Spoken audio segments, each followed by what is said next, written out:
Exalogic CMRL ഇടപാട് കേസുമായി ബന്ധപ്പെട്ട് ഉദ്യോഗസ്ഥർ ഇഡിക്ക് മുന്നിൽ ഹാജരായി. CMRLലെ ഫിനാൻസ് വിഭാഗം ഉദ്യോഗസ്ഥരാണ് ഇഡിയുടെ മുമ്പിൽ എത്തിയത്. അതേസമയം എക്സാലോജിക്, കരുവന്നൂർ ഉൾപ്പെടെ ഇഡി അന്വേഷിക്കുന്ന കേസുകൾ വിശകലനം ചെയ്യാൻ ED special director Prashant Kumar കൊച്ചിയിലെത്തി. പ്രദീപ് ജോസഫ് വിവരങ്ങളുമായിട്ട്. പ്രദീപ്, CMRLന്റെ ഉദ്യോഗസ്ഥർ എത്തുന്നു. അതിലൊക്കെ തന്നെ ഉപരി പ്രാധാന്യമുള്ളതാണ് ഏറ്റവും പ്രധാനപ്പെട്ട ഉദ്യോഗസ്ഥൻ കൊച്ചിയിലേക്ക് എത്തുന്നു എന്നത്. ഏതെങ്കിലും കടുത്ത നടപടികൾക്കുള്ള സൂചന കൂടിയാണോ അത്?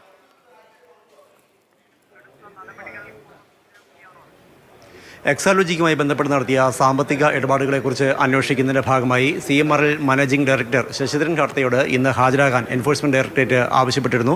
അദ്ദേഹം ഇനിയും ഹാജരായിട്ടില്ല. ഇതോടൊപ്പം തന്നെ CMRLലെ ഫിനാൻസ് വിഭാഗം ഉദ്യോഗസ്ഥരോടും IT വിഭാഗം ഉദ്യോഗസ്ഥരോടും ഹാജരാകാൻ ആവശ്യപ്പെട്ടിരുന്നു. IT manager, IT research officer തുടങ്ങിയവരാണ് ഹാജരായിരിക്കുന്നത്. ശശിധരൻ കർത്ത ഹാജരായിട്ടില്ല. അതേസമയം ED special director Prashant Kumar എത്തിയിട്ടുണ്ട്. അദ്ദേഹം എത്തിയിരിക്കുന്നത് കേരളത്തിൽ എൻഫോഴ്സ്മെന്റ് ഡയറക്ടറേറ്റ് അന്വേഷിക്കുന്ന സുപ്രധാനമായ ചില കേസുകളുണ്ട്. ഏറ്റവും പ്രധാനപ്പെട്ട എക്സാലോജിക്കിന്റെ ഈ ഇടപാട് എന്ന് പറയുന്നതാണ്. മറ്റൊന്ന് നമുക്കറിയാം, കരുവന്നൂർ ബാങ്ക് ഇടപാടുമായി ബന്ധപ്പെട്ട കേസുകളാണ്. ഈ രണ്ട് കേസുകൾ സംബന്ധിച്ചുള്ള ഒരു വിശകലന അവലോകന യോഗത്തിന് വേണ്ടി കൂടിയാണ് ED സ്പെഷ്യൽ ഡയറക്ടർ കൊച്ചിയിൽ എത്തിയിരിക്കുന്നത്. ഇത് സംബന്ധിച്ച് അല്പസമയത്തിനകം തന്നെ ED ഉദ്യോഗസ്ഥർ യോഗം ചേരുകയും ചെയ്യും. നേരത്തെ CMRL മാനേജിംഗ് ഡയറക്ടറോട് ഹാജരാകാൻ ആവശ്യപ്പെട്ട് ED നോട്ടീസ് അയച്ചിരുന്നുവെങ്കിലും അദ്ദേഹം ഹൈക്കോടതിയെ സമീപിച്ചിരുന്നു. എന്നാൽ ഹൈക്കോടതി ഈ ആവശ്യം പരിഗണിക്കാതെ മാറ്റിവെച്ചിരിക്കുകയായിരുന്നു. തുടർന്നാണ് ഇന്ന് ഹാജരാകണമെന്നാവശ്യപ്പെട്ട് ശശിധരൻ കർത്തയ്ക്ക് നോട്ടീസ് നൽകിയത്.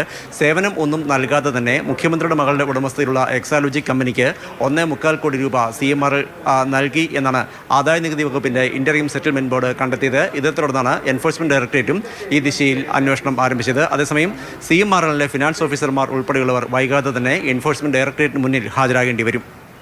ശരി, പ്രദീപ് ജോസഫാണ് വിവരങ്ങൾ നൽകിയത്. എക്സാലോജിക്കിന്റെ കേസുമായി ബന്ധപ്പെട്ട കേസിലാണ് CMRL നേതാക്കൾ, ഫിനാൻസ് വിഭാഗം ഉദ്യോഗസ്ഥർ ഇഡിക്ക് മുന്നിൽ ഹാജരായിരിക്കുന്നു. ഒപ്പം തന്നെ ഇഡിയുടെ നിലവിലെ കേസ് അന്വേഷണങ്ങളുടെ വിശകലനത്തിനായി ED സ്പെഷ്യൽ ഡയറക്ടർ പ്രശാന്ത് കുമാറും കൊച്ചിയിൽ എത്തിയിട്ടുണ്ട്. വളരെ സജീവമായി തന്നെ കേസ് അന്വേഷണം മുന്നോട്ട് പോകുന്നു. അതിൻ്റെ വിലയിരുത്തലിനായിട്ടാണ് അദ്ദേഹം കൊച്ചിയിലേക്ക് എത്തിയിരിക്കുന്നത്. പ്രദീപ് ജോസഫാണ് വിവരങ്ങൾ പങ്കുവച്ചത്.